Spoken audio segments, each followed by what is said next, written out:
और इस बीच अमेरिका और वियतनाम के बीच हुई जो ट्रेड डील है उससे भारत सहित दूसरे एशियाई देशों पर दबाव बढ़ गया है।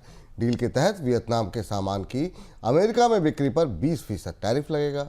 साथ में वियतनाम के रास्ते दूसरे देशों का सामान अगर अमेरिका जाता है तो उस पर 40% टैक्स होगा। ये टैक्स अमेरिका की तरफ से पहले से प्रस्तावित 46% टैक्स से कम है। हालांकि पुराने टैक्स के मुकाबले ये काफ़ी ज़्यादा है, लेकिन इस डील के बाद अमेरिका अब भारत सहित दूसरे एशियाई देशों पर भी इसी तरह की डील का दबाव बना सकता है। सर, आखिर में ये जो वियतनाम के साथ डील हुई है, ट्रेड डील, उसमें ट्रंप की रणनीति क्या इशारा कर रही है और क्या कितना प्रेशर आता हुआ दिखाई दे सकता है भविष्य में?